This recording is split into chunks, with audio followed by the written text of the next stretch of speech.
Her husband slapped her in front of all. His mistress laughed. Then her CEO, Dad, walked in with. He took it without looking at her, still deep in his call about zoning laws and payoffs. His fingers didn't brush hers anymore. Not accidentally, not on purpose. They lived like roommates who happened to share a bed when he actually came to bed. Have you ever felt invisible in your own home? Hi viewers, kindly tell us where you're watching from and what time it is. Warm welcome to the family. Enjoy the story. At Atlanta's most exclusive charity gala, where champagne flows like promises and power brokers dance under crystal chandeliers, Ava stood frozen as her husband's hand connected with her cheek in front of 500 witnesses. The crack echoed through the ballroom like a gunshot, silencing conversations worth millions and stopping hearts worth billions. But what happened next would leave even the most seasoned investigator speechless. Because the man who stepped out of the shadows wasn't just any stranger. He was the father she thought was dead, carrying evidence that would unravel everything Grant had built on lies. Have you ever been betrayed so publicly that strangers recorded your humiliation? Have you ever wondered what you'd do if your worst moment became everyone else's entertainment? Has someone you trusted ever torn you down in front of people who mattered? Picture this. Your marriage crumbles on live stream while your husband's mistress laughs in your face. What would you choose? Devastating revenge or dignified redemption? This story will leave you questioning everything you thought you knew about justice. Smash that like button if you've ever felt invisible in your own life.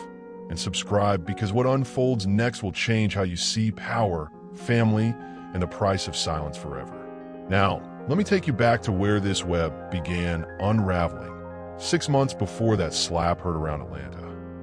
She had everything a woman could want, except the one thing money can't buy: a husband who still saw her as more than a beautiful accessory. Ava Martinez Blackwell stood in her Miami penthouse kitchen, watching the sunrise paint the Atlantic Ocean in shades of gold and pink. 28 floors below, early morning joggers looked like ants on the beach. Up here in her glass tower, everything seemed perfect. The marble countertops gleamed. The coffee maker hummed its expensive tune. The view cost more per month than most people earn in a year. But perfection, Ava had learned, could feel like a beautiful prison. Grant emerged from their bedroom, already dressed in his signature charcoal suit, phone pressed to his ear. His voice carried that tone she'd grown to hate. The one he used for business calls at 6 in the morning. The one that treated her like furniture in her own home. Tell Patterson the Miami project needs to close by Friday. He barked into the phone, not acknowledging her presence. I don't care what permits are missing. Make it happen. She poured his coffee into the ceramic mug she'd bought him for their 2nd anniversary. The one with world's greatest husband printed in fading letters. Back then, she'd meant it. Back then, he'd actually smile when she gave it to him. Grant, she said softly, extending the mug. Your coffee. He took it without looking at her, still deep in his call about zoning laws and payoffs. His fingers didn't brush hers anymore. Not accidentally, not on purpose. They lived like roommates who happened to share a bed when he actually came to bed. The fluorescent lights cast long shadows across their marble kitchen as Ava stared at Grant's empty plate, the silence between them more deafening than the Miami traffic 20 floors below. She remembered their first morning together in this apartment. They'd eaten strawberries on the balcony, laughing as juice ran down her chin. He'd kissed it away, calling her his sweet mess. When had he stopped seeing her as sweet? When had she become just another responsibility to manage? We used to talk for hours, she whispered to his back as he scrolled through emails. Now we can't even finish breakfast together. He didn't look up. Business is demanding. Ava, you knew that when you married me. The dismissal hit her like ice water. She'd heard variations of this response for months. Business. Always business. Like their marriage was some side project he'd get around to when his schedule cleared up. I'm not asking you to choose between me and work, Grant. I'm asking you to remember I exist. Finally, he lifted his eyes from his phone. But instead of the warmth she craved, she saw irritation. Don't be dramatic. You have everything you need. Everything except him. Everything except the man she'd fallen in love with 3 years ago at that business conference in Orlando. The one who'd spent hours talking to her about books and dreams and the kind of life they wanted to build together. That man had vanished somewhere between the wedding and the penthouse.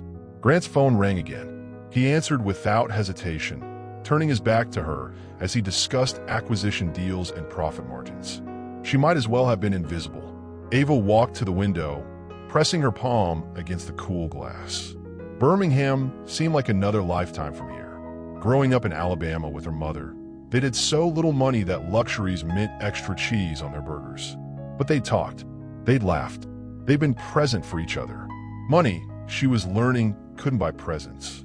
Her reflection stared back from the window, a woman who looked successful and polished, but felt hollow inside. Designer clothes couldn't fill the empty space where intimacy used to live. This penthouse was gorgeous, but it wasn't a home. It was a showcase. Grant finished his call and grabbed his briefcase. "I'll be late tonight. Don't wait up. Where are you going?" The question slipped out before she could stop it. He paused at the door, and for a moment, something flickered across his face. Guilt? Annoyance? She couldn't tell anymore. Client dinner. Big deal we're trying to close. She wanted to ask which client. What deal? Why these dinners always seemed to happen when she wasn't invited. But the distance in his eyes warned her off. They were married, but she'd somehow become a stranger in her own relationship. "Okay," she said quietly. "Have a good day." He left without kissing her goodbye, without even looking back. Alone in their expensive silence, Ava finished her coffee and tried to remember when she'd stopped matching, when had love turned into obligation, when had her husband started treating her like a beautiful burden instead of a partner. Have you ever felt invisible in your own home? When someone you love treats you like furniture? Drop a heart if you've been there.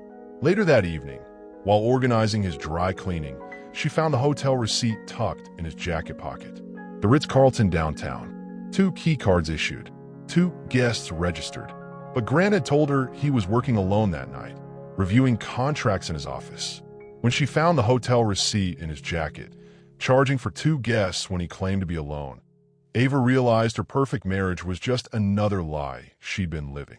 But the name on the second key card would shatter more than her heart. The woman destroying her marriage had a name, a face, and a desk 3 floors below Ava's husband's office. Jessica Akimu, 24 years old, marketing coordinator. Brunette hair that fell in perfect waves, legs that went on for days, and a smile that could sell ice to an Eskimo. Everything Ava had been 6 years ago, before marriage and disappointment had dulled her shine. Ava sat in her car across from Grant's office building, watching employees stream out for lunch. She'd driven here on impulse, the hotel receipt burning a hole in her purse. Part of her hoped she was wrong. Part of her needed to know the truth, even if it destroyed her. Then she saw them. Grant emerged from the building's revolving door, his hand resting on the small of a young woman's back. The gesture was subtle, intimate, familiar. The way he used to touch Ava when they were dating, when every moment together felt precious instead of obligated. Jessica laughed at something he said, tilting her head back to catch the Miami sun. Her happiness was radiant, infectious. She glowed with the confidence of a woman who felt desired, wanted, chosen. Everything Ava had forgotten how to be. They walked to Grant's Mercedes, the one Ava had helped him pick out, the one where they'd made love in the back seat after buying it, giddy with success and possibility. Now, Jessica slid into the passenger seat like she belonged there, like she'd made that journey 100 times before. Ava's hands trembled as she started her engine and followed them, staying 3 cars back like some discount private detective. She felt pathetic, desperate, but she couldn't stop herself.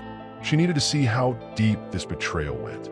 They drove to a small Italian restaurant in Coral Gables, the kind of place Grant claimed was too casual when Ava suggested it for their anniversary dinner. But apparently, it was perfect for his girlfriend. Through the window, she watched them share a bottle of wine, their heads bent together over some private joke. Grant's face was animated, alive in a way she hadn't seen in months. This was the man she'd married. Charming, attentive, present. He just wasn't any of those things with her anymore. Jessica reached across the table and squeezed his hand. He didn't pull away. Instead, he lifted their joined fingers and kissed her knuckles, right there in public where anyone could see. The tender gesture hit Ava like a physical blow. Her phone buzzed.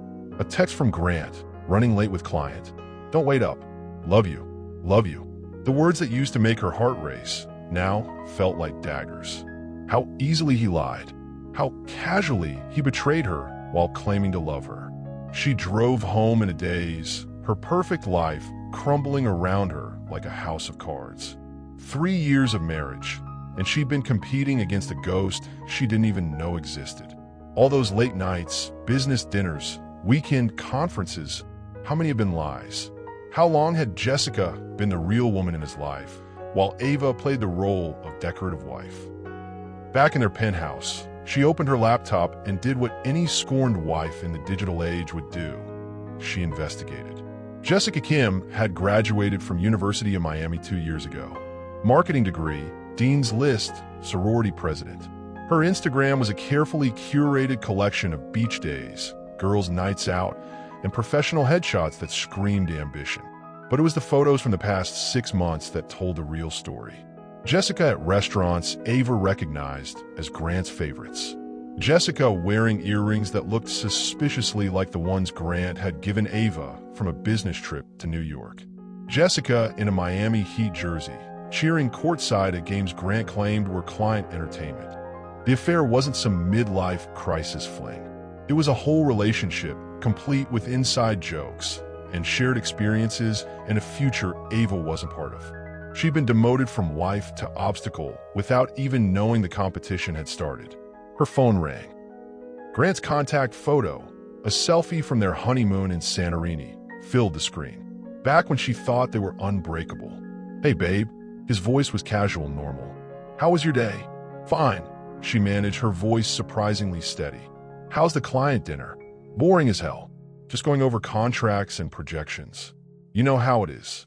She looked at her laptop screen, at a photo of Jessica laughing in that same Italian restaurant. I'm sure it's very engaging work. Trust me, I'd rather be home with you. This is just business. The lie rolled off his tongue so smoothly, she almost believed it. How many times had he practiced these deceptions? How many nights had he come home smelling like another woman's perfume while she waited up with dinner growing cold? I love you, Ava. You know that, right? The question caught her off guard. Did cheaters always ask for reassurance? Did guilt make them needy for validation from the people they were betraying? I know, she said, because what else could she say? The truth that she was starting to suspect his love was as fake as everything else would start a war she wasn't ready for. After he hung up, she poured herself a glass of wine and tried to figure out her next move. Confront him directly? Hire a private investigator? Pack her bags and disappear? Would you confront the other woman first? Or go straight to your cheating partner? What's your move? Tell me in the comments. Then she remembered the Atlanta Charity Gala in 2 weeks. Grant's biggest networking event of the year, where he played the role of devoted husband for his business contacts and investors. All of Atlanta's elite would be there, watching, judging, taking notes. As Ava watched Jessica laugh at something on her phone, probably Grant's message, she made a decision that would change everything. The charity gala was in 2 weeks.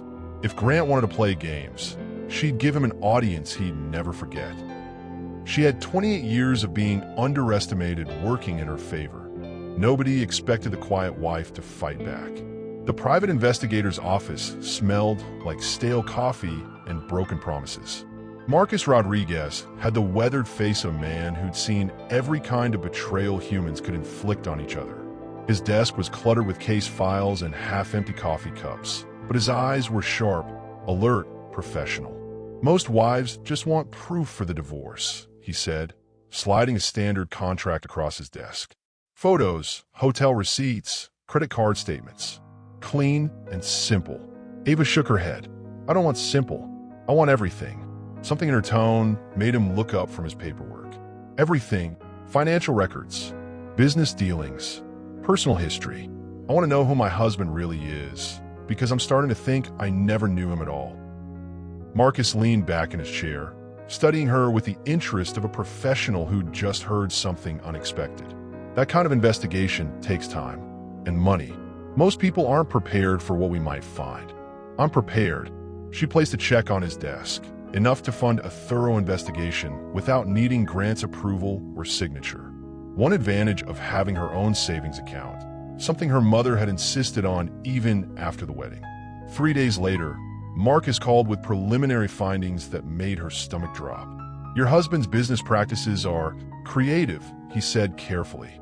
There are property acquisitions that don't add up, shell companies registered in Delaware, financial transfers that would make the IRS very interested if they knew about them.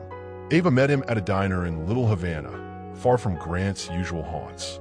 Marcus spread photographs and documents across their corner booth like a detective show evidence board. The affair with Jessica Kim isn't just personal, he continued.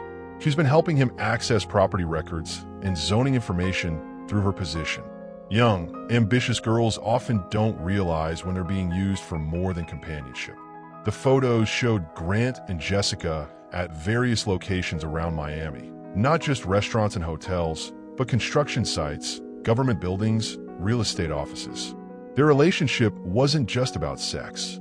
It was about business, power, money. Jessica wasn't just his mistress. She was his accomplice. There's something else, Marcus said, his voice dropping lower. The Birmingham property deal that launched his career 6 years ago, the one that made him wealthy enough to afford that penthouse. Ava's blood went cold. What about it? It was your family's property, your father's tech company headquarters before he disappeared. Your husband bought it for pennies on the dollar during the bankruptcy proceedings. The diner's fluorescent lights buzzed overhead as the words sank in. Grant hadn't just stolen her heart and her marriage. He'd built his fortune on the ruins of her family's legacy. My father's company, Marcus nodded grimly. Davis Tech Innovations. Your father, Marcus Davis, was developing revolutionary software before everything collapsed overnight. There were rumors about corporate sabotage, stolen patents, planted evidence. Your father vanished before the investigation could proceed. Ava's hand shook as she picked up a photograph of a sleek office building she vaguely remembered visiting as a child. Her father's pride and joy reduced to a bankruptcy asset that Grant had swooped in to claim. Does Grant know I'm Marcus Davis's daughter? That's the million-dollar question. Either it's the most incredible coincidence in history, or your marriage was a calculated move from day one. The pieces fell into place with devastating clarity. Grant meeting her at that business conference in Orlando. His immediate interest in her background, her family history. The way he'd swept her off her feet with grand gestures and expensive gifts, rushing her to the altar before she had time to think clearly. She thought she was Cinderella finding her prince. Instead, she'd been a target all along. There's more, Marcus said gently. Your father didn't just vanish. He's alive. And he's been very successful rebuilding his empire in Silicon Valley under a different name. Ava's world tilted sideways. What? Marcus Chun. He legally changed his name and started over in California. Made his fortune back 10 times over with a new tech company. He's been keeping tabs on you all these years, but staying hidden to protect you from whoever destroyed his first company. The folder Marcus handed her contained recent photos of a man she barely recognized. Older, grayer, but unmistakably her father. Living in a different state, using a different name, building a different life while she grew up thinking he'd abandoned her and her mother. Why hasn't he contacted me? Because he's been investigating the same people we are. And what he's found is going to change everything. That night, Ava sat in her penthouse overlooking the Miami skyline, her mind reeling with possibilities. Grant arrived home late, claiming another client dinner, smelling like Jessica's perfume. He kissed her forehead absently and headed straight for the shower, probably washing away evidence of his betrayal like he had dozens of times before. While he showered, she opened his laptop. His passwords were embarrassingly predictable. Their wedding date, her birthday, their anniversary. For someone conducting a secret affair and illegal business deals, he was surprisingly careless about digital security. The emails told the whole story. Grant and Jessica planning their future together. Grant discussing property deals that skirted legal boundaries. Grant corresponding with shell companies that existed only on paper. But it was the email from 3 years ago that made her gasp out loud. A message to Jessica's predecessor, another young employee he'd been involved with, discussing the Davis girl and how she's perfect for what we need. When someone betrays you, do you plot revenge or just walk away? What would justice look like to you? Share your thoughts below. She'd been a mark, a target, a means to an end in a game she didn't even know she was playing. The investigator slid a photograph across the desk, Grant and Jessica at a property signing, but the address made Ava's blood run cold. It was her childhood home in Birmingham, the one her father lost before disappearing. Grant hadn't just stolen her heart, he'd been stealing her legacy. Some secrets are buried so deep you need a hurricane to unearth them, and Ava was about to become that storm. Birmingham looked smaller than she remembered. The neighborhoods of her childhood seemed compressed, like someone had taken her memories and shrunk them to fit reality. She drove through streets that once felt enormous, past the corner store where she'd bought candy with pocket change, past the elementary school where she'd waited every day for a father who never came pick her up. Her mother still lived in the same duplex on Maple Street, though it looked tired now, paint peeling and steps sagging under the weight of 20 years in disappointment. Maria Martinez had never remarried, never moved on, never stopped waiting for explanations that never came. Mija, her mother whispered when she opened the door, tears already forming in her dark eyes. "What are you doing here? I need to know about Dad." The change in her mother's expression was immediate. Joy faded to fear, love shifted to panic. "Abba, no. Some things are better left buried." They sat in the living room, where Ava had done homework and watched cartoons and asked 1,000 questions about why Daddy had to go away. The same faded couch, the same family photos with one person carefully cut out of every frame. "Tell me about Davis Tech," Ava said gently. Her mother's hands trembled as she poured coffee into chipped ceramic mugs. "How do you know that name?" "Because my husband bought Dad's building. Because I just found out my father is alive and living in California. Because my entire marriage might be built on lies." The coffee mug slipped from Maria's fingers, shattering against the linoleum floor. Neither of them moved to clean it up. "You found Marcus? So you knew. You knew he was alive, and you let me grow up thinking he abandoned us." Birmingham's streets held memories in every crack of the sidewalk, stories her mother had buried under layers of "he left us, and we're better off without him." Her mother aged 10 years in the space of a heartbeat. "I was protecting you, baby. You don't understand what happened. What kind of people were after him? Then tell me, please." The story came out in fragments, like pieces of a shattered vase being carefully reassembled. Marcus Davis had been a visionary, developing software that could revolutionize data security. Big companies wanted his technology, but he refused to sell to anyone who might use it for surveillance or control. He was idealistic, Maria said, her voice thick with old pain. He thought he could change the world, make technology serve people instead of the other way around. But idealism, Ava learned, was dangerous when it threatened powerful interests. Competitors began stealing his ideas, copying his innovations, undercutting his patents with cheaper versions. When Marcus fought back legally, evidence started appearing that he'd stolen the technology himself. They planted documents, bribed witnesses, manufactured a case against him. "Your father was facing prison for crimes he didn't commit. The only way to protect us was to disappear. So he abandoned his family to save his reputation?" "No, Mija. He abandoned his reputation to save his family." The distinction hit Ava like a physical blow. Her father hadn't been a coward running from responsibility. He'd been a man making the ultimate sacrifice, giving up everything he loved to protect it. The people who destroyed him were ruthless, corporate criminals with unlimited resources and no conscience. If they thought we knew where he was or what he'd discovered, they would have hurt us to get to him. What people? Who was behind it? Her mother's eyes filled with fresh tears. A consortium of tech companies and real estate developers.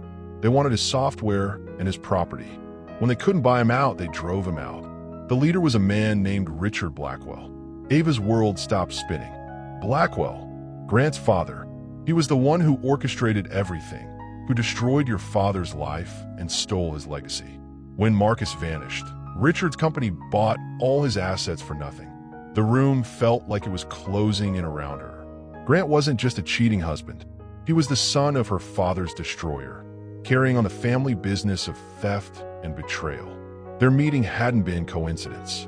Their marriage hadn't been love. It had been the final move in a game that started before she was born. Does Grant know who I am? I don't know, baby. But his family has been profiting from your father's work for over 20 years. The technology that made them wealthy came from Marcus's stolen research. Have your parents ever lied to protect you? Sometimes the truth hurts more than the lie. Anyone else relate?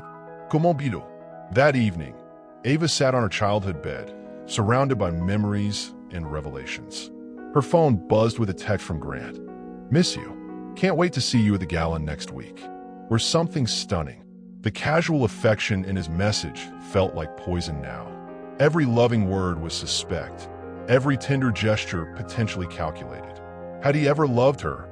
Or had she always been just another acquisition in the Blackwell family's campaign of conquest? Her mother appeared in the doorway with a shoebox full of hidden treasures. Letters her father had written but never sent, photos from happier times, documents that proved his innocence in the corporate sabotage case. He never stopped loving us, Maria whispered. Every year on your birthday, he'd send money through a lawyer. College tuition, wedding expenses, emergency funds. He's been taking care of us from the shadows.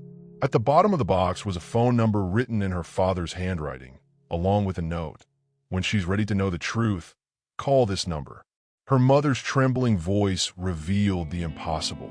Your father didn't abandon us, baby. He was protecting us. And if he's coming back now, it means you're in more danger than you know.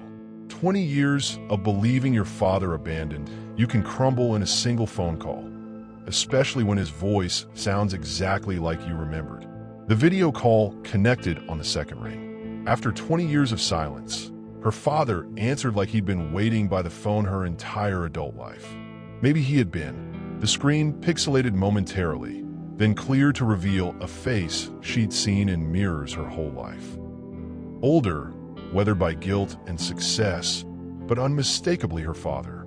Marcus Davis, now Marcus Chun, looked like what she might become in 30 years. Determined, careful, carrying the weight of difficult choices. Ava. His voice cracked on her name, like it had been stored away too long and needed oil to work properly.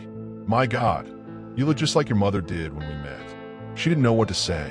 20 years of anger and abandonment issues don't disappear just because someone finally calls back. But looking at him through the screen, seeing the tears in his eyes that matched her own, she felt something she'd thought was dead start to flutter back to life. Mom told me everything, she said finally. His face crumpled with relief and regret. I hoped I'd never have to explain. I hoped you could live your whole life without knowing about Richard Blackwell and what his family took from us. Well, I married his son, so I guess that hope didn't work out. The silence stretched between them, filled with 20 years of missed birthdays and bedtime stories and father-daughter dances. Video calls couldn't bridge that gap, but they were a start. I had to disappear to keep you safe. Marcus's voice cracked through the speakers. But I never stopped watching, never stopped protecting what was yours. Protected how? Mom and I struggled for years while you were building your new empire in California. Every struggle you didn't have to face, every bill that got mysteriously paid, every scholarship that appeared out of nowhere. That was me. Your wedding expenses, your mother's medical bills when she had pneumonia 3 years ago, the down payment on your first apartment. I've been sending money through lawyers and shell companies, trying to take care of you without putting you at risk. The video call revealed details she'd never noticed in old photographs. Her father's hands moved the same way hers did when she was nervous. His smile was lopsided, just like hers. 20 years of separation, but genetics don't lie. At risk from whom? The same people who destroyed me the first time. Richard Blackwell didn't just steal my technology and property. He made sure I could never compete with him again, never threaten his family's wealth and power. When he died 5 years ago, I thought the threat died with him. But Grant is worse than his father ever was. Richard was a businessman who happened to be ruthless. Grant is ruthless by design, raised to see people as assets to acquire or obstacles to eliminate. The laptop screen showed her father's home office in Palo Alto, understated but clearly expensive, with awards and patents displayed on shelves behind him. He'd rebuilt everything he'd lost and more, but at the cost of watching his daughter grow up from a distance. Your marriage wasn't coincidence, Ava. Grant spent 2 years researching you before he arranged that meeting in Orlando. He knew exactly who you were, whose daughter you were, and what marrying you would accomplish. Which was what? Complete victory over the Davis family. He gets access to any remaining assets, eliminates any potential legal claims, and proves the Blackwells can take whatever they want, including our children. Her phone buzzed with another text from Grant, something sweet about missing her and planning something special for their 3-year anniversary next month. The messages felt like mockery now, loving words from someone who'd never loved anything about her except her vulnerability. How long have you known I was in danger? I've been monitoring his activities since the day you got engaged. When my investigators reported that he was having affairs, using shell companies to hide assets, and planning to leverage your marriage for some bigger scheme, I knew I had to act. The weight of inherited power she never knew existed pressed down on her shoulders. What kind of scheme? Marcus's expression darkened. He's been using your name and your connection to Davis Tech to access patents and intellectual property that legally belong to you. Technology one developed before the bankruptcy, innovations that were never officially transferred to Blackwell Industries. He's been selling licenses to those patents for years, making millions off your inheritance. My inheritance? When I legally died and became Marcus Chun, I made sure the remaining Davis Tech assets were held in trust for you. Patents, trademarks, research data, everything I created belongs to you now. Grant married you to get control of technology worth over $50 million. The number hit her like ice water. She'd grown up poor, struggling, watching her mother work 2 jobs to keep them afloat. Meanwhile, she'd been the heir to a fortune she never knew existed, married to a man who'd been slowly stealing it from her for 3 years. The charity gala next week, she said slowly, he wants me to sign some papers. Something about updating our joint financial accounts. Power of attorney documents. If you sign them, he gets legal control over your trust fund and everything your father left you. Would you forgive a parent who abandoned you, even if they had good reasons? Is protection worth the pain of absence? Tell me your thoughts. As Marcus explained Grant's true identity, not just an ambitious developer, but the son of the man who tried to destroy Marcus's empire, Ava realized she hadn't just married her enemy. She'd been the target all along. Marriage was supposed to be about love, not warfare, but nobody told Grant that Ava had just recruited the ultimate ally. The secure conference room in Marcus's Palo Alto headquarters looked like something from a spy movie. Multiple screens displayed financial data, property records, and surveillance photos. Her father's team of investigators had been tracking Grant's activities for months, building a case that would make prosecutors salivate. Your husband is more dangerous than we initially thought, Marcus said, pointing to a web of shell companies on the main screen. He's not just stealing your inheritance. He's using it to fund illegal activities across 3 states. Ava studied the evidence spread before her like pieces of a puzzle she'd never known she was part of. Property deals that violated zoning laws, bribed officials who fast-tracked permits, contractors who cut corners on safety regulations while Grant pocketed the savings. Jessica Kim isn't just his mistress, one of Marcus's investigators explained. She's been funneling inside information from the city planning office, building permits, environmental impact reports, sealed bids on municipal projects. She's been his spy inside the system. The betrayal had layers she was still discovering. Not only had Grant cheated on her emotionally and physically, but he turned their marriage into a criminal enterprise with her as an unwitting accomplice. Every major deal he's closed in the past 3 years used information or connections that traced back to your family name, Marcus continued. Banks approved loans because of your father's former reputation. Investors trusted him because he married Marcus Davis's daughter. You've been his credibility this whole time. Her phone buzzed with a text from Grant. Can't wait to see you tonight, beautiful. I have something special planned. The message made her skin crawl. How many of his special plans had been calculated moves in a game she didn't know she was playing? What's his endgame? She asked. Marcus pulled up a document that made her blood freeze. Power of attorney papers, dissolution of her trust fund, and transfer of all Davis Tech patents to Blackwell Industries. He's planning to complete what his father started. Total destruction of our family's legacy.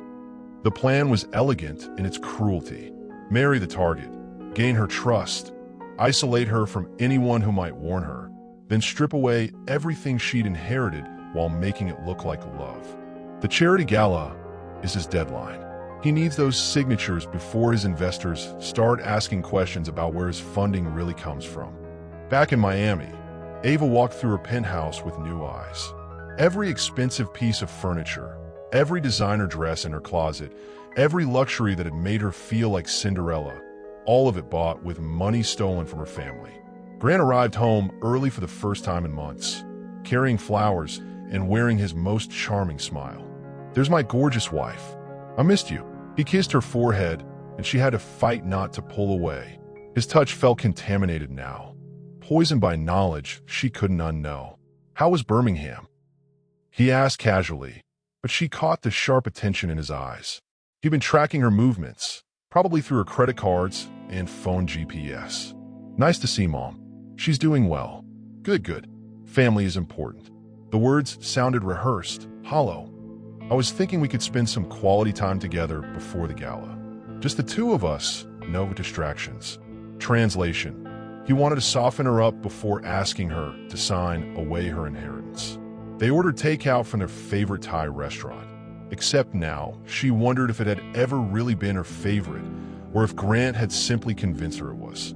How much of her identity had been shaped by his manipulation? I love you, Ava, he said over dinner, reaching across the table to take her hand.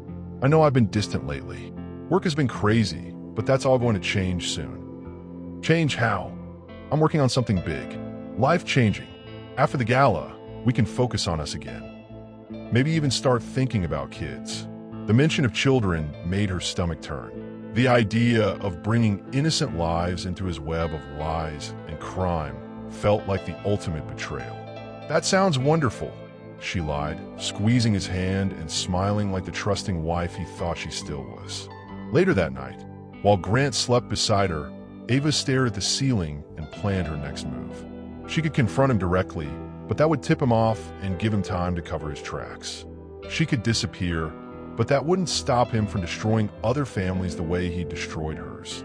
Or she could give him exactly what he wanted, a public stage where his victory would become his downfall. Her phone lit up with a secure message from Marcus. Everything is in place. Are you ready to take back what's yours? She typed her response carefully, more than ready. Let's make sure he gets the audience he deserves. The next morning, Grant was unusually affectionate, making her coffee and asking about her dress for the gala. I want you to look perfect, he said, kissing her neck. This is going to be our night. Our night. Like they were a team instead of predator and prey. When someone you trusted tries to manipulate you sexually, how do you handle it? Have you ever felt disgusted by someone who used to make you feel loved? I can't wait, she said, and for the first time in months, she meant it. Just not in the way he thought. 3 days before the gala, Grant made his final mistake. Standing in their bedroom, adjusting his tuxedo, he smiled that charming smile and said, I have a surprise for you tomorrow night, darling. I think it's time everyone knew who you really are.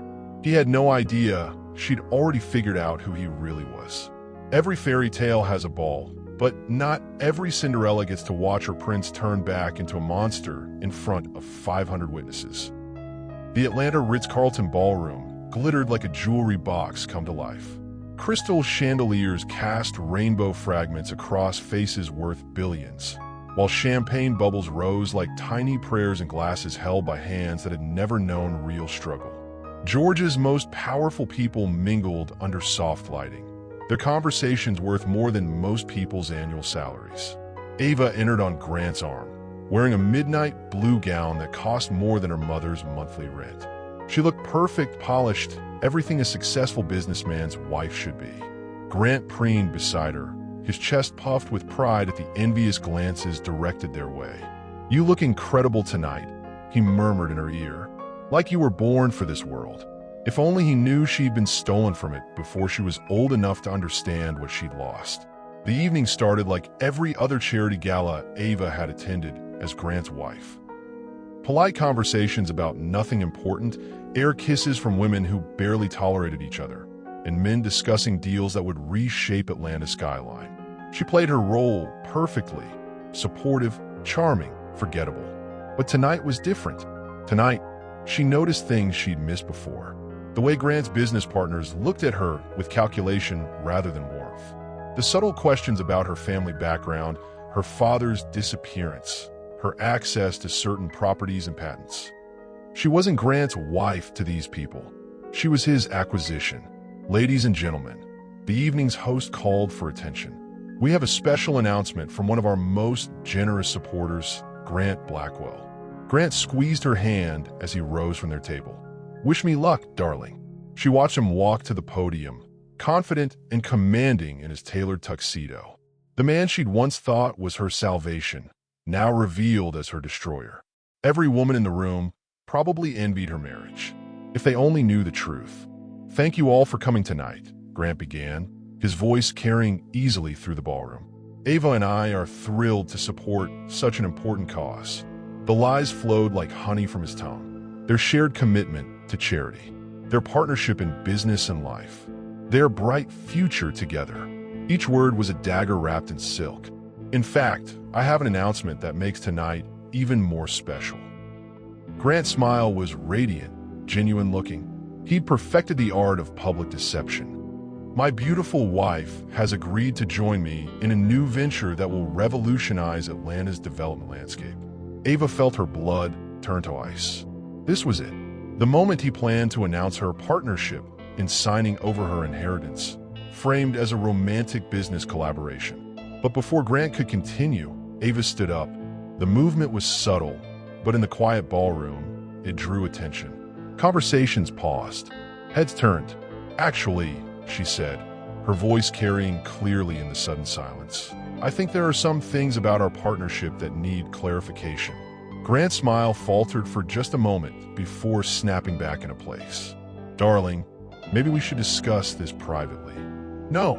She moved toward the podium, her heels clicking against marble like a countdown timer. "I think our friends deserve to hear the truth about who we really are." The crowd sensed drama brewing.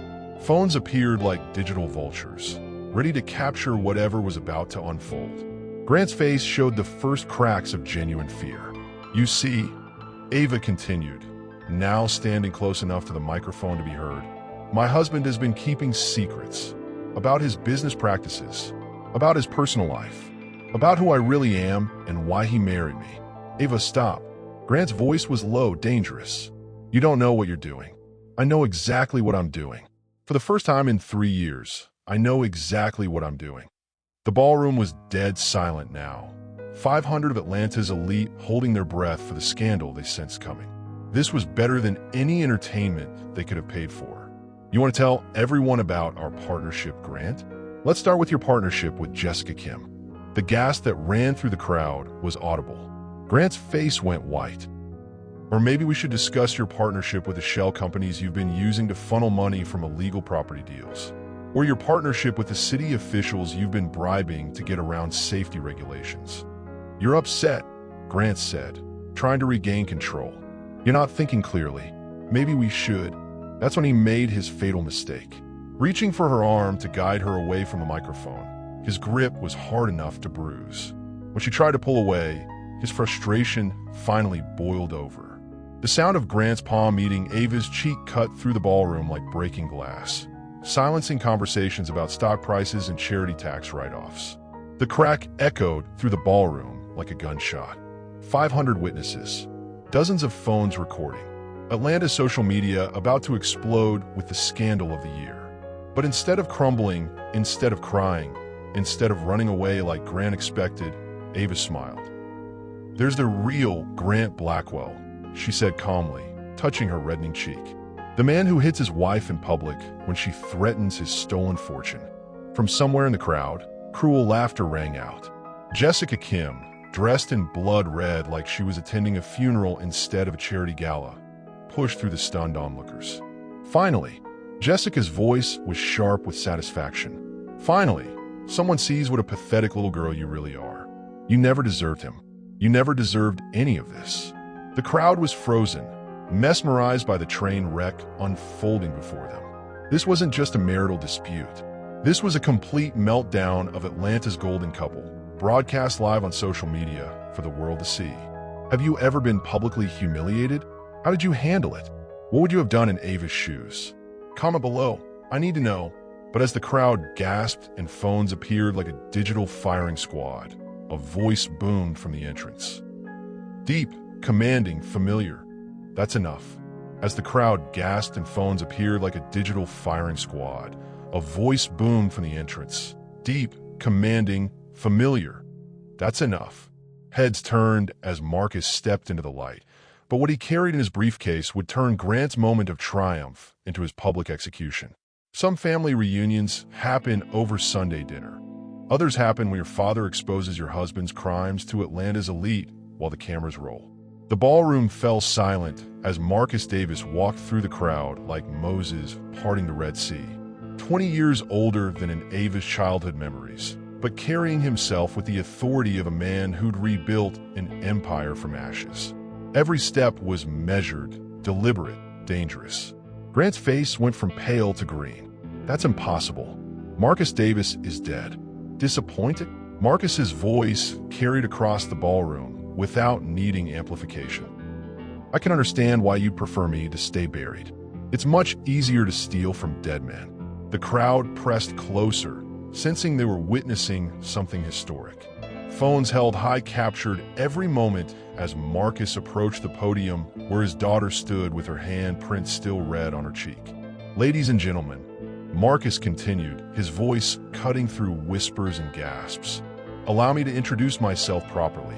Marcus Davis, founder of Davis Tech Innovations, father of the woman your host just assaulted, and the man whose stolen technology built the Blackwell fortune. Grant tried to regain control. Security, this man is trespassing, making false accusations. False. Marcus opened his briefcase and pulled out a thick folder. I have 20 years of documentation proving how your family destroyed my company, stole my patents, and used my innovations to build your empire.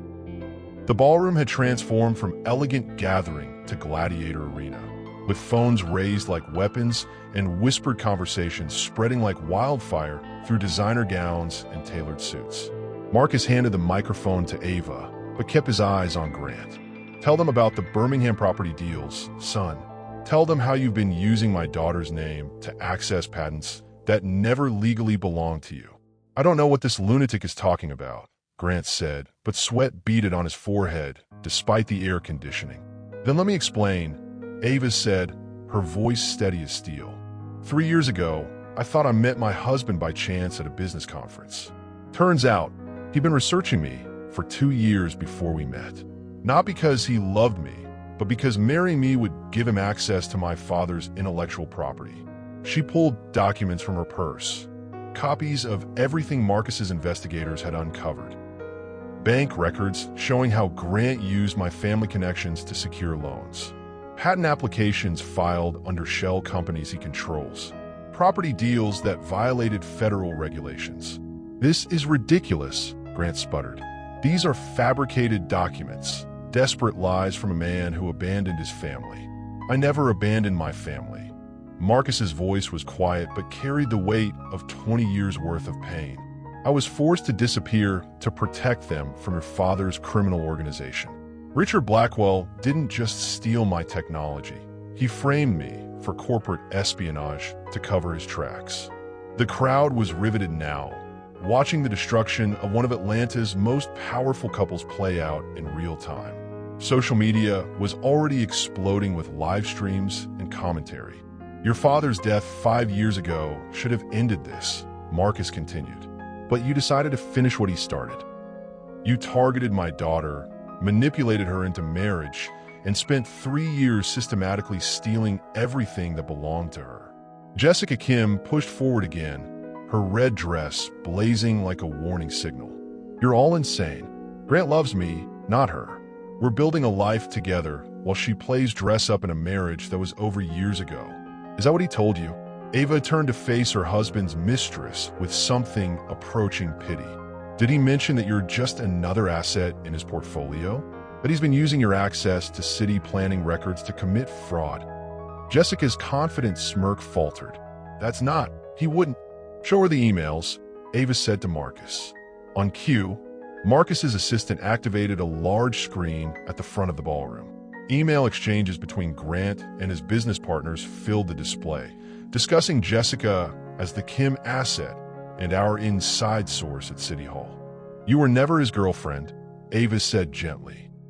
"You were his employee, just like I was never his wife. I was his mark." The screen showed more damaging evidence. Bribes to building inspectors, safety violations covered up, environmental impact reports falsified. Grant's empire wasn't just built on stolen technology. It was maintained through ongoing criminal activity. Grant was sweating freely now, his charming facade completely shattered. "This is a setup. These people are trying to destroy me with fake evidence." "The FBI doesn't consider it fake," Marcus said calmly. "They've been building a case based on our information for the past 6 months. I believe they're waiting outside right now." As if summoned by his words, federal agents appeared at the ballroom's entrances. Not dramatically, not with fanfare, just professional law enforcement officials taking positions around the room's exits. Grant Blackwell, Agent Sarah Martinez, stepped forward with her badge visible. "You're under arrest for wire fraud, racketeering, and conspiracy to commit corporate espionage." The ballroom erupted. Guests pushed closer for photos. Live streams multiplied across social platforms, and Atlanta's social hierarchy shifted in real time as one of its pillars crumbled publicly. Would you want your father to publicly save you, or handle it yourself?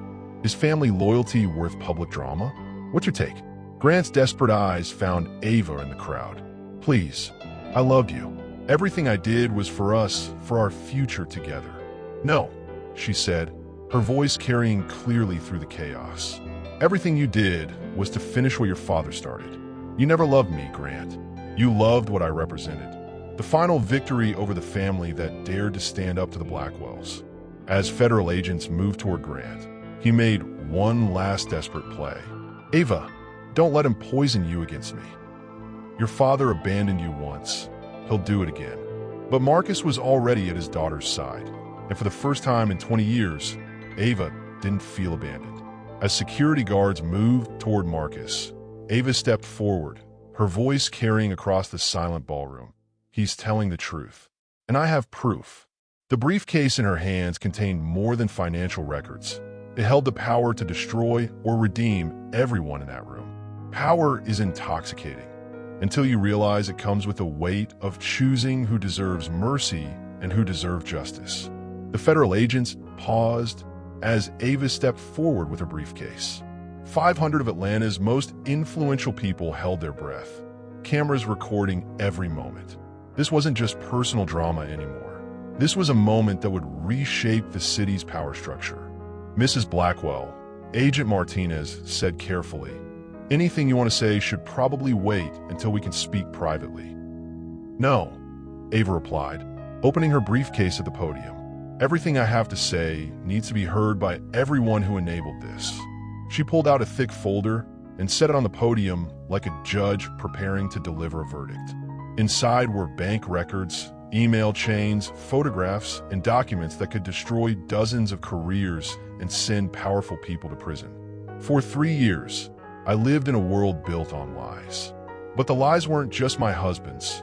They belonged to everyone in this room who knew something was wrong and chose to look the other way." Her eyes swept across faces she'd seen at dozens of charity galas and business dinners. Board members who'd approved questionable loans. City officials who'd fast-tracked permits they should have questioned. Investors who'd profited from deals too good to be true. How many of you suspected that Grant's success came too easily? How many noticed that every major deal coincided with convenient regulatory changes or mysteriously dropped safety inspections? The silence was deafening. Atlanta's elite, who'd spent the evening congratulating themselves on their charitable giving, now looked like children caught cheating on a test. Grant, flanked by federal agents, but not yet handcuffed, made one final desperate appeal. Ava, please, think about what you're doing. These people invested in good faith. They don't deserve to be destroyed by your father's revenge fantasy. Standing at the microphone with Atlanta's most powerful people watching, Ava felt the weight of inherited power and personal pain colliding in her chest like storm fronts. She could destroy them all. The evidence in her briefcase would trigger investigations that would topple the city's political and business establishment. Careers would end. Families would be ruined. Justice would be served with the efficiency of a nuclear weapon.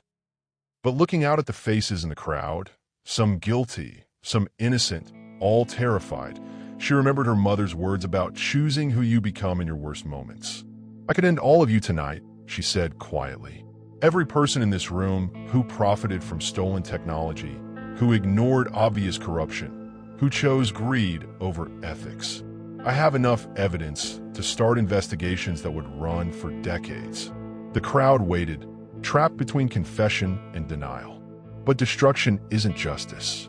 It's just another kind of theft. She closed the briefcase, but kept her hand on it. Here's what's going to happen instead. Every person who benefited from Grant's illegal activities has 60 days to make full restitution to the Davis Tech Foundation. Every bribe will be repaid. Every fraudulent contract will be voided. Every safety violation will be corrected. Murmurs rippled through the ballroom as people calculated the cost of their complicity. Those who cooperate fully will face civil penalties, not criminal charges. Those who refuse, she let the threat hang in the air like incense. Well, the FBI will be very interested in what's inside this briefcase. Grant's voice cracked with desperation. Ava, please. I know I hurt you, but we can work through this. Don't let 20-year-old grudges destroy what we built together. She turned to face him fully for the first time since he'd struck her. What we built, Grant, we never built anything together. You built a lie, and I lived inside it. If you had the power to destroy someone who betrayed you, would you? Or is mercy stronger than revenge? I need to know what you choose.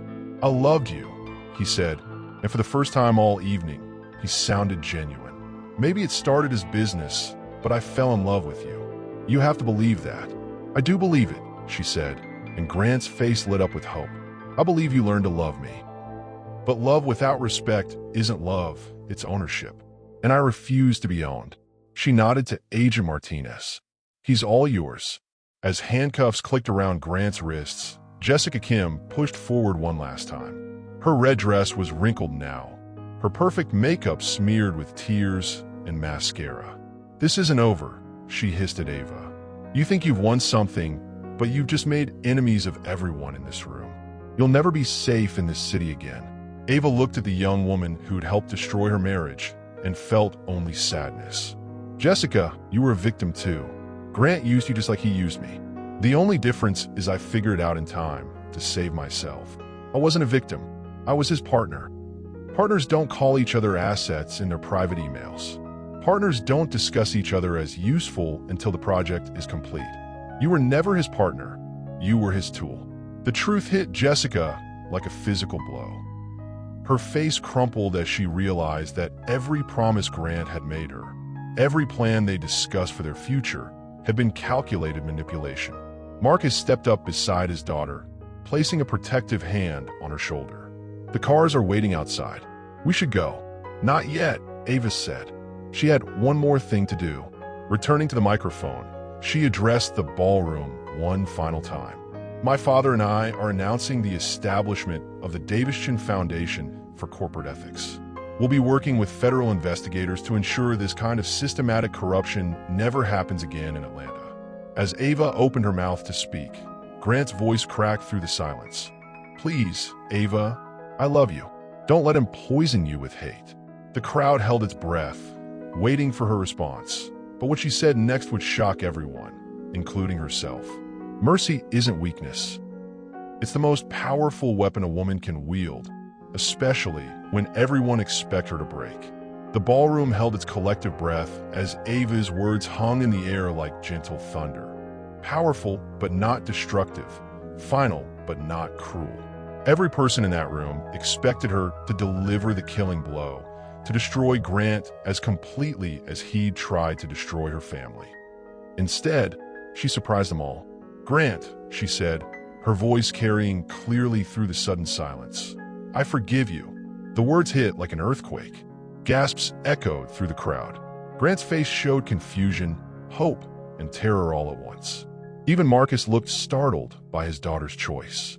"I forgive you," she repeated. "Not because you deserve it, but because carrying your hatred would poison everything good I want to build with my life." Grant's legs nearly buckled with relief. "Ava, I'm not finished." Her voice was steel wrapped in silk. "I forgive you, but forgiveness doesn't mean forgetting. It doesn't mean pretending your crimes didn't happen. And it certainly doesn't mean you escape the consequences of your choices." She turned to address the crowd, her presence commanding the kind of attention that comes from true power rather than inherited wealth. "My husband will face justice for his crimes. His associates will face consequences for their complicity. But I won't use my pain as an excuse to become the kind of person who destroys lives for satisfaction." The ballroom was silent except for the soft click of phones recording what would become one of the most watched videos in Atlanta's social media history. This wasn't the revenge story everyone expected. It was something more complex, more challenging, more human. "You see, Grant taught me something valuable tonight, even if he didn't mean to." She looked directly at her husband, now handcuffed between two federal agents. "He showed me that power without wisdom is just destruction with better funding. That revenge without purpose is just another form of theft." Marcus stepped forward, pride evident in his eyes. 20 years of forced separation, and his daughter had grown into the kind of woman who could choose mercy without sacrificing justice. The Davis-Chin Foundation will work to prevent corporate corruption through education and oversight, not destruction and revenge. We'll help other families avoid what we went through, instead of just punishing those who caused our pain. Grant's lawyer pushed through the crowd, already calculating damage control strategies. "Mrs. Blackwell, anything else you say could impact your husband's case." "My husband?" Ava's laugh was bitter, but not cruel. "I haven't been his wife for months. I've been his victim, but I refuse to be anyone's victim ever again." She removed her wedding ring and set it on the podium like evidence in a trial. The symbolism wasn't lost on anyone. 500 witnesses to the official end of Atlanta's golden couple. "I'm filing for divorce tomorrow morning. Grant can keep the penthouse, the cars, everything he bought with stolen money. I don't want anything that was built on lies." Jessica Kim had been quiet since learning the truth about her relationship with Grant, but now she stepped forward again. Her red dress was wrinkled, her makeup smeared, but her voice was steady. "What about me?" she asked.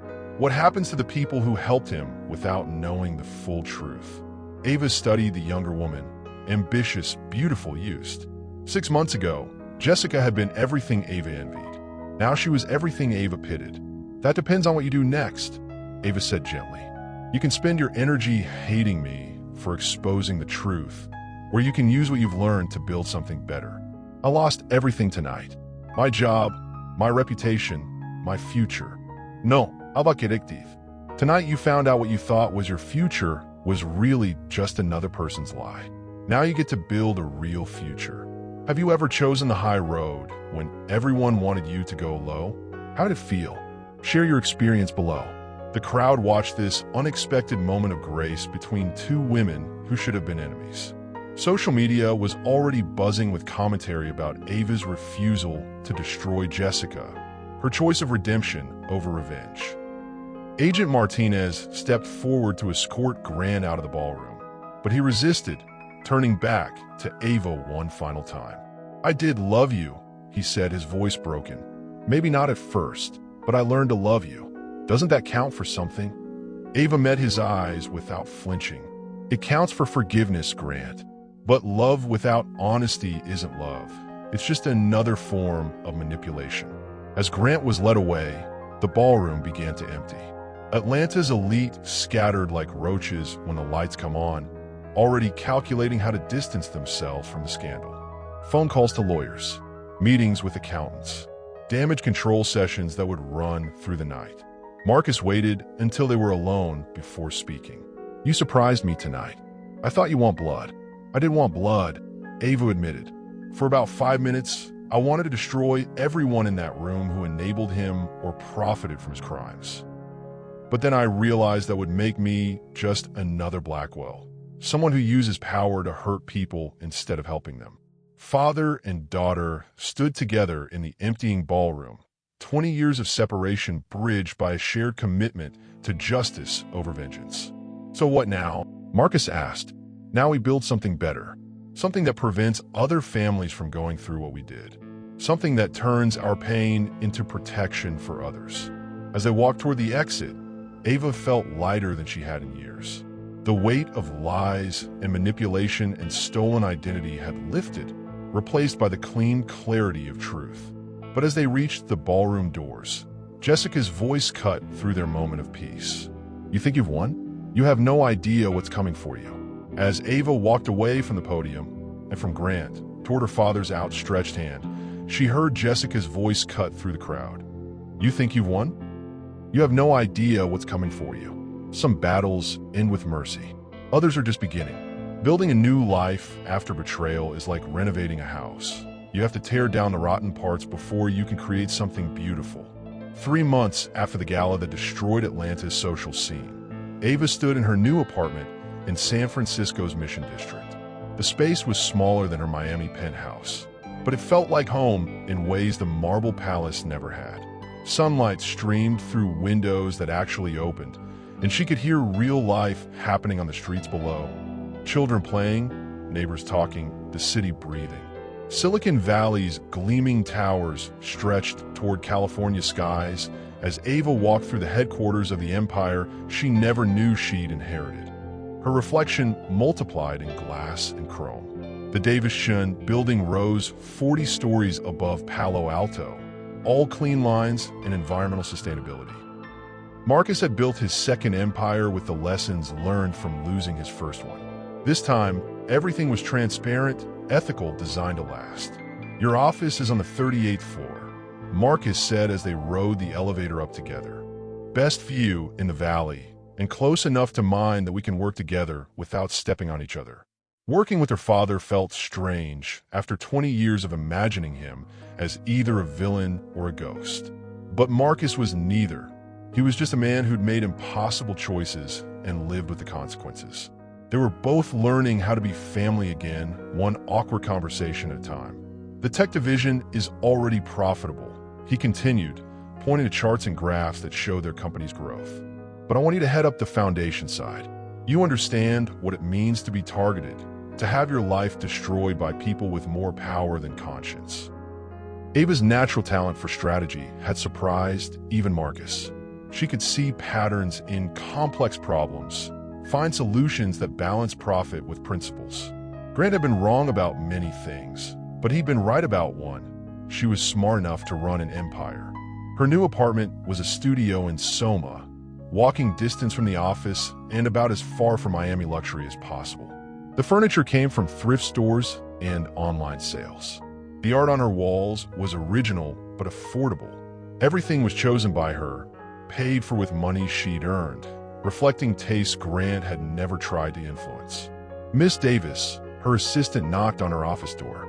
"Your mother is on line 3 from Birmingham." Maria called every day, still worried that Ava was too far from home, still adjusting to the idea that her daughter was now a tech executive instead of trophy wife. The conversations are getting easier, though. Less fear, more pride. "How's the foundation work going, Mija?" "Good, Mama. We're helping 12 families fight corporate fraud cases, and we've gotten 3 corrupt officials removed from office in Georgia alone." "And you're eating enough?" "California girls are all too skinny. Something's never changed."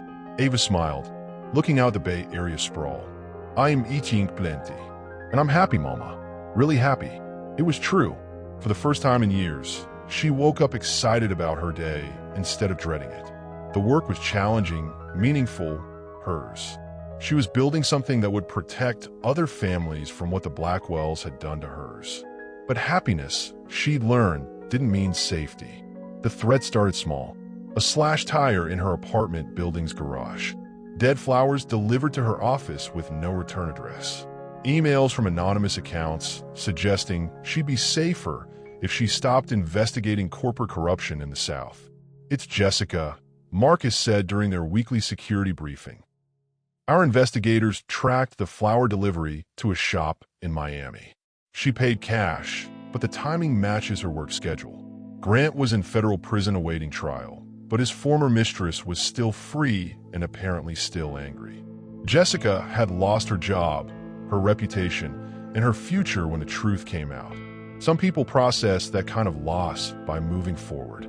Others processed it by planning revenge. What does she want?" Ava asked. "The same thing she's always wanted, to blame someone else for the consequences of her choices. She can't accept that Grant used her, so she's decided you're the villain in her story." The security footage from Ava's building showed a figure in dark clothing circling the block at odd hours. Never close enough to identify, but always present enough to feel threatening. Jessica was watching, waiting, planning something. Starting over in your 30s, terrifying or exciting? Have you ever had to rebuild everything? Tell me about your fresh start. Should I be worried? Ava asked. "You should be careful," Marcus replied. "People who blame others for their problems can be dangerous when they feel they have nothing left to lose." That weekend, while Ava was grocery shopping in her neighborhood market, she felt eyes on her. Not the casual glances of strangers, but the focused attention of someone with intent. She turned to scan the produce section and caught a glimpse of familiar brown hair disappearing behind a display of organic apples. Jessica had come to California. The game had changed from distant threats to immediate danger. Ava finished her shopping quickly, took 3 random turns on her way home, and called Marcus from her locked apartment. "She's here, in San Francisco. Pack a bag. You're staying at my place until we can assess the threat level." "I'm not running from her, Dad. I built a life here. I'm not giving it up because she can't handle the truth about Grant." The anonymous threats started small: slashed tires, dead flowers delivered to her new apartment. But when she found the photos of herself sleeping, Ava realized Jessica's promise of revenge was more than empty words.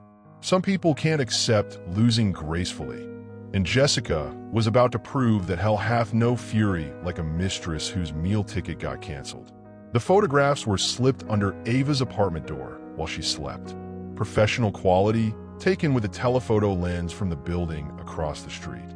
Pictures of her reading in bed, brushing her teeth, getting dressed in what she'd thought was the privacy of her own home. On the back of each photo, a message written in red ink. "You took everything from me. Now I'll take everything from you." Ava's hand shook as she gathered the images and called Marcus. The security footage from her building's hallway showed nothing. Whoever delivered the photos knew how to avoid cameras, how to move through shadows, how to make themselves invisible until they wanted to be seen. "This is escalation," Marcus said when he arrived with a team of private security specialists. "She's moved from harassment to stalking to breaking and entering."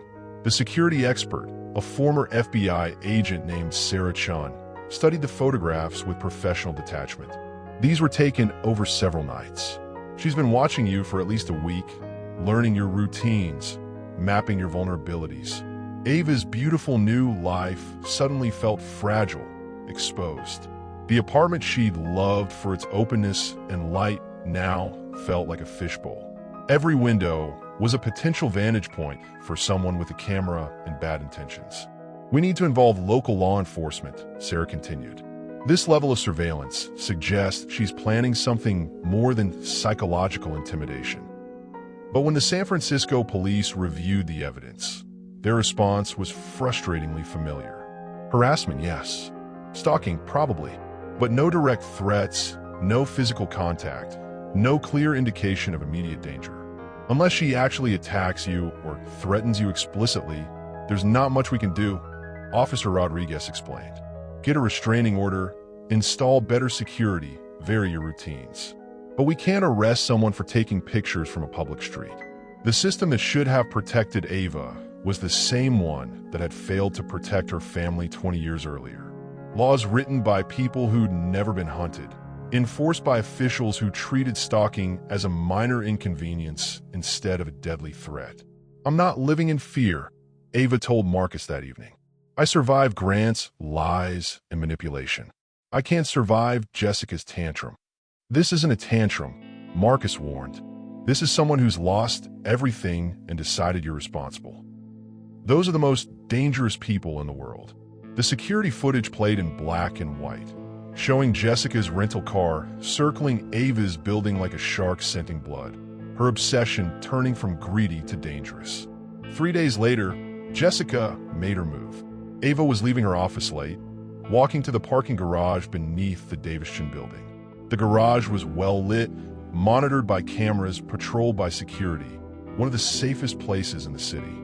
But safety is an illusion when someone is determined to shatter it. "Ava." The voice came from behind a concrete pillar. Jessica stepped into the light, and Ava barely recognized her. The polished, ambitious marketing coordinator was gone, replaced by someone who looked like she'd been living in her car for weeks. Unwashed hair, wrinkled clothes, the hollow-eyed intensity of someone who'd stopped sleeping. "Jessica." Ava kept her voice calm, non-threatening. "What are you doing here?" "What am I doing here?" Jessica laughed, but the sound was broken, sharp. "I'm finishing what Grant started. I'm making you pay for destroying our lives." "I didn't destroy your life. I revealed the truth about what Grant was doing. There's a difference." "The truth." Jessica stepped closer, and Ava could smell alcohol on her breath, see the tremor in her hands that suggested she was barely holding herself together. "The truth is that we were building something beautiful until you and your criminal father decided to tear it down." Criminal father. Even now, after everything that had been revealed, Jessica couldn't accept that Grant and his family were the criminals. She created a fantasy where she and Grant were victims, where Ava was the villain, where reality bent to fit her desperate need to be innocent. "Jessica, Grant was using you. The emails prove that. He never loved you. He was just using your access to city records to commit fraud." "Shut up." The scream echoed through the parking garage. "He loved me. We had plans, a future, until you came back from Alabama with your lies and your fake evidence and your need to destroy everything good in the world. When someone won't let go of their hatred for you, how do you protect your peace?" Anyone dealt with a stalker situation? Ava took a careful step backward toward the elevator, but Jessica moved to block her path. They were alone in the garage, security cameras recording, but no guards immediately visible. "You know what the worst part is?" Jessica's voice dropped to a whisper that was somehow more terrifying than her screaming. "I actually felt sorry for you at first. Poor little wife, married to a cheating husband. I thought you deserved to know the truth. Then why didn't you tell me?" "Because Grant asked me not to. Because he said it would destroy you. And despite everything, he still cared about you. He was trying to protect your feelings while building a life with me." The delusion was complete. In Jessica's version of events, Grant had been noble, she had been patient, and Ava had been the obstacle to their happiness. Reality had been edited to support her need to be the victim instead of the accomplice. "I lost my job because of you," Jessica continued. "My reputation, my career, my future. Men won't date me because they think I'm a homewrecker. Women won't trust me because they think I'm competition. I have nothing left. You can rebuild. With what? You took everything." Jessica pulled something from her jacket. Not a gun, but a knife, small and sharp, and held with the desperation of someone who'd run out of options. "You destroyed my life, so I'm going to destroy yours." Jessica's final words chilled Ava to the bone. "You took everything from me. Now I'll take everything from you, starting with Daddy Dearest." As Jessica walked away, Ava realized the game was far from over. Family isn't just who you're born to. It's who you'd fight to protect, even when they don't ask you to. The knife gleamed under the parking garage's fluorescent lights as Jessica advanced, her movements jerky with desperation and alcohol. Ava's mind raced through her options: run, fight, talk, scream. The security cameras were recording, But would anyone see the footage in time to help? Jessica, put the knife down. This won't solve anything. It'll solve everything.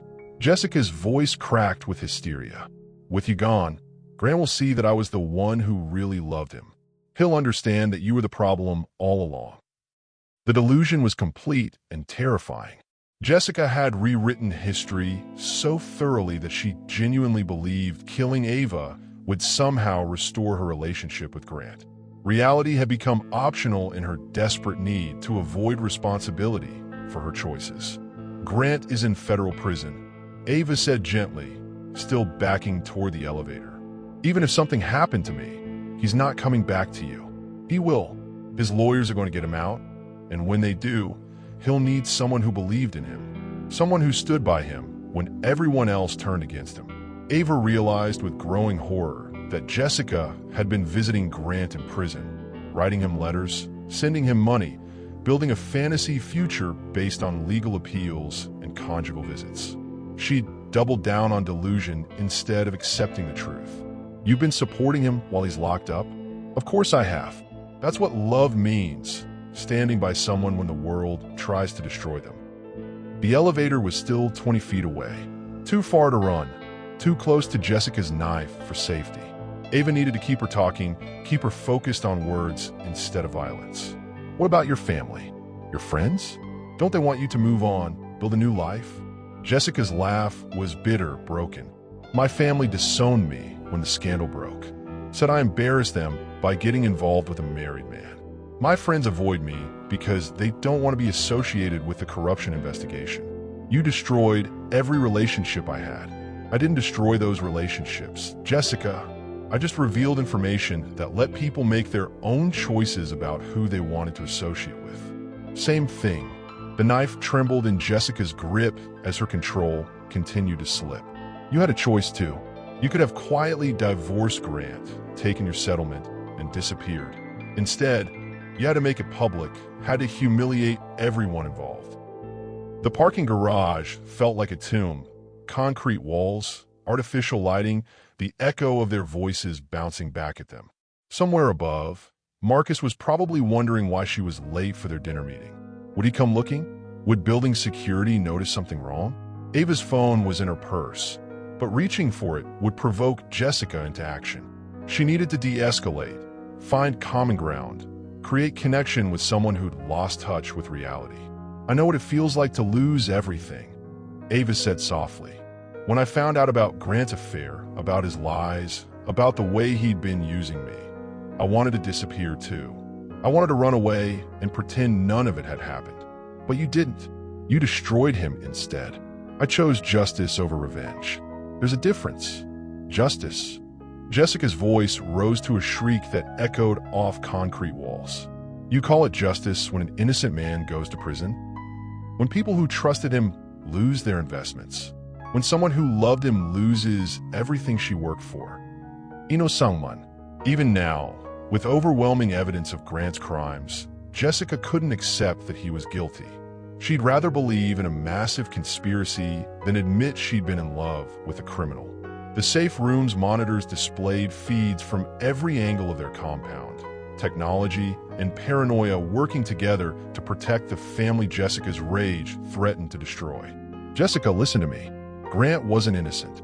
The FBI has evidence of fraud, bribery, racketeering. Fake evidence, planted by your father to get revenge for something that happened 20 years ago. The knife moved closer as Jessica's agitation increased. Ava could see her own reflection in the blade, distorted and fragmented like Jessica's grip on reality. Then, like a miracle, elevator doors opened and Marcus stepped out with 2 security guards. He took in the scene instantly. His daughter backed against a wall, a clearly unstable woman holding a weapon, the tension that comes just before violence explodes. "Ma'am, put down the knife," one security guard said, his hand moving to his weapon. Jessica spun toward the new voices, and Ava saw her chance. She dove toward a concrete pillar as Jessica's attention split between multiple targets. The knife slashed through empty air where Ava had been standing. "She's the one," Jessica screamed, pointing the knife at Ava. She's the criminal. She and her father destroyed innocent people. Ma'am, drop the weapon now, the security guard repeated, his gun now drawn but not yet aimed. Jessica looked around the parking garage, surrounded, outnumbered, faced with the consequences of her choices. For a moment, Ava thought she might surrender, might finally accept help instead of choosing violence. Instead, Jessica smiled with the eerie calm of someone who decided to take everyone down with her. "If I can't have my life back," she said quietly, "then nobody gets to be happy. Would you put yourself at risk to protect someone who'd once abandoned you? Is forgiveness worth the danger? Share your thoughts." The call came at 3 a.m. Jessica had Marcus. The ransom wasn't money. It was Ava's willingness to trade herself for her father's life. Some bonds can't be broken, even by betrayal. Courage isn't the absence of fear. It's walking into the trap anyway, because some people are worth saving. The abandoned warehouse on the outskirts of Oakland looked like something from every crime movie ever made. Broken windows, rusted metal siding, graffiti covering walls like urban hieroglyphics. But Ava walked through its shadows like she owned them, her father's life depending on her courage. The phone call had come 6 hours after the parking garage incident. Jessica's voice, artificially calm and terrifyingly focused. "I have your father. If you want him back alive, come alone to the address I'm texting you. Bring police and he dies. Try to trick me and he dies. You have 2 hours." Marcus had disappeared from the hospital where he'd gone for treatment after Jessica grazed him with a knife during her escape from the parking garage. Security footage showed him being wheeled out by someone in scrubs, but the cameras couldn't capture faces under surgical masks. "She's desperate," FBI agent Martinez had explained during the brief strategy session. "Desperate people make mistakes, but they're also capable of anything. She's got nothing left to lose." The warehouse's interior was a maze of abandoned equipment and broken machinery. Shafts of light filtered through holes in the roof, creating a patchwork of shadows and illumination. Somewhere in this industrial tomb, Jessica was waiting with Marcus as her prisoner. "I'm here," Ava called out, her voice echoing in the vast space. "Let him go." "Not yet." Jessica's voice came from somewhere above, a catwalk or elevated office overlooking the main floor. "First, we're going to have a conversation about consequences." Ava moved deeper into the warehouse, following the sound of Jessica's voice while scanning for signs of her father. The place smelled of rust and motor oil, decades of industrial decay concentrated into one suffocating space. "Where is he?" "Safe. For now. Whether he stays that way depends on you." A spotlight suddenly blazed to life, blinding Ava and pinning her in its glare like a bug under a microscope. She raised her hand to shield her eyes, trying to locate Jessica in the darkness beyond the light. "Do you know what it feels like to lose everything?" Jessica's voice was closer now, moving along the catwalk above. "Not just your job or your boyfriend, but your entire sense of who you are?" "Yes," Ava answered honestly. "When I found out my marriage was a lie, when I realized my whole life had been built on deception, I know exactly what that feels like." "Then why didn't you just disappear? Why did you have to destroy everyone else along with yourself?" The spotlight followed Ava as she moved through the warehouse, always keeping her illuminated while Jessica remained hidden. It was psychological warfare, exposing the victim while protecting the predator. Because disappearing wouldn't have stopped Grant from doing the same thing to other families. Justice isn't just about personal satisfaction. It's about preventing future victims. Justice. Jessica's laugh echoed off metal walls. "You call it justice when innocent people lose their jobs, when families lose their savings, when someone who loved with their whole heart gets treated like a criminal." There, movement in the shadows to her left. Not Jessica, but a figure tied to a chair in what had probably been a supervisor's office. Marcus, conscious but clearly injured, silver tape across his mouth. "I can see him," Ava called out. "Now let's talk about what you want." "What I want is impossible," Jessica replied. "I want my life back. I want Grant to love me again. I want to undo every choice that led me to this moment." The catwalk creaked as Jessica moved closer to the stairs leading down to the main floor. In the harsh spotlight, Ava could finally see her clearly, thin from stress, hollow-eyed from sleepless nights, holding a gun like it was the only thing keeping her from falling apart completely. "But since I can't have what I want," Jessica continued, "I'll settle for making sure you can't have what you want either." Which is what? A happy ending. A relationship with your father. The satisfaction of thinking you're some kind of hero who saved the day. Jessica reached the bottom of the stairs, the gun trained on Ava with surprising steadiness. Whatever else she'd lost, she hadn't lost her nerve. "Here's what's going to happen," Jessica said. "You're going to call the FBI and tell them you made everything up. That the evidence against Grant was fake, that your father is the real criminal, that I was just an innocent victim caught in the middle. They'll never believe that. They will when you confess on video, with your father's life hanging in the balance. Amazing what people will say when someone they love is in danger. In your biggest moment of crisis, who would you risk everything to save? What does family really mean to you?"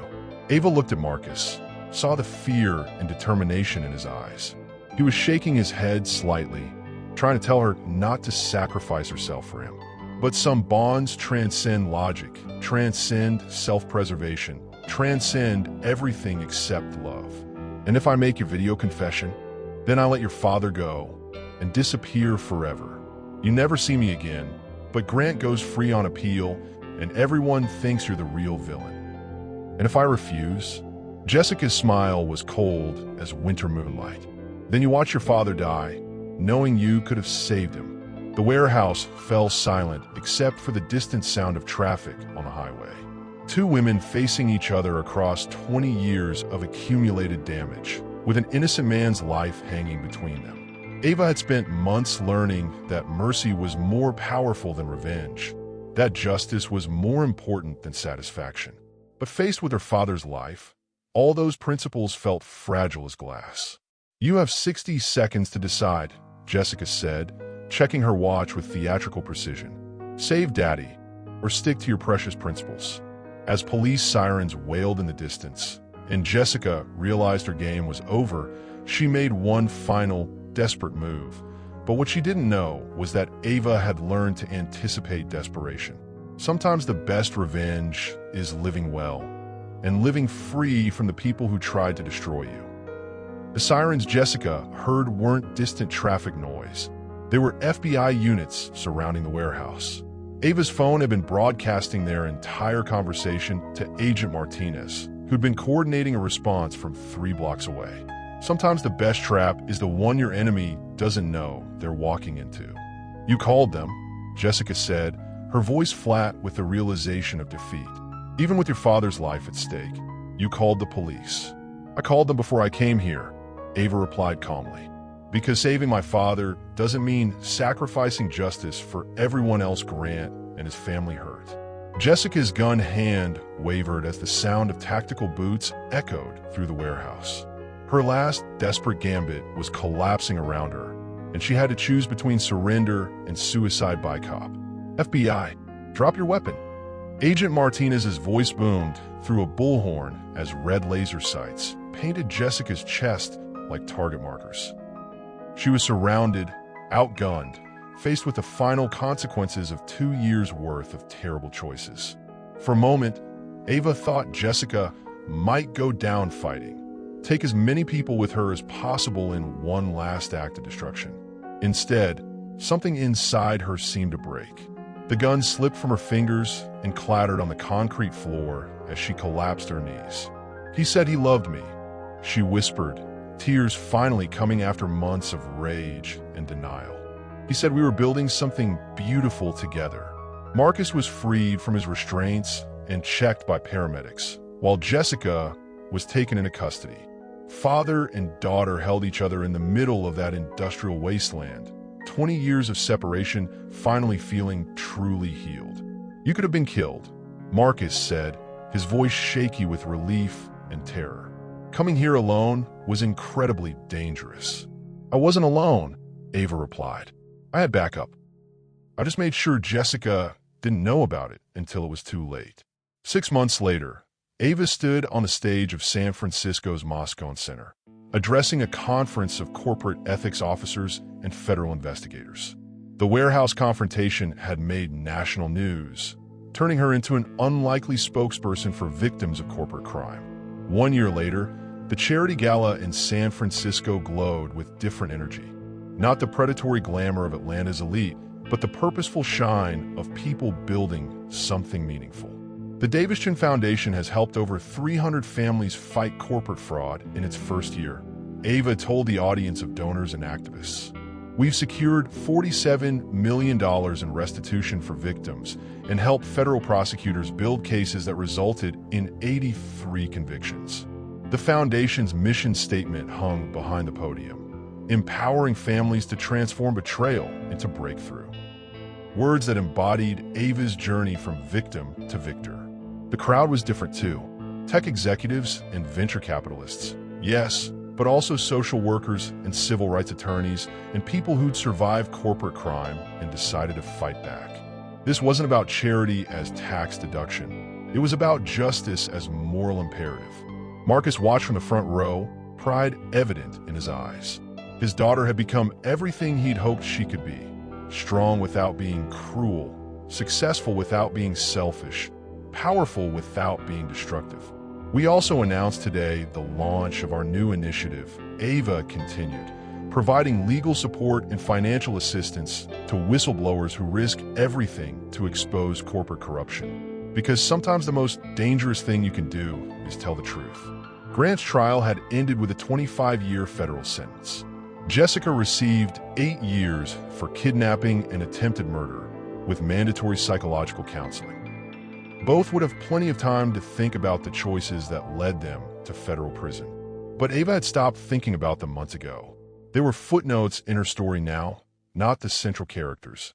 After the gala, she walked through her new apartment in Pacific Heights, bigger than the studio she'd started with, but still modest by Silicon Valley standards.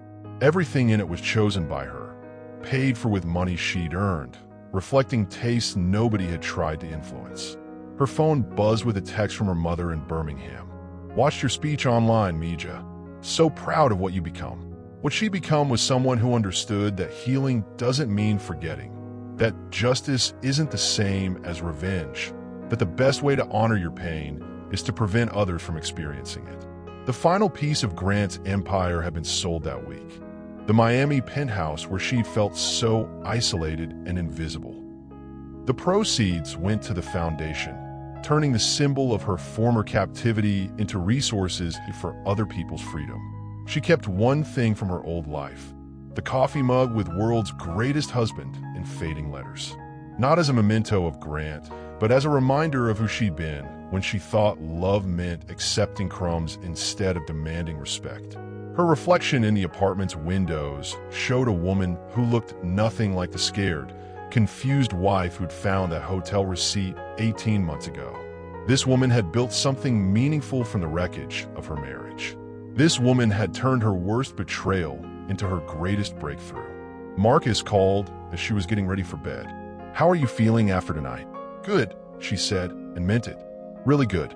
Like we're finally building something that will outlast all the people who try to tear us down." "Your mother will be proud," he said. "Not just of what you've accomplished, but of who you've become in the process." The next morning brought news that made her smile. Grant's appeal had been denied. He would serve his full sentence, with no possibility of early parole. Justice, it seemed, had a way of catching up with people who thought they were above consequences. But the real victory wasn't Grant's imprisonment or Jessica's conviction or the collapse of the Blackwell Empire.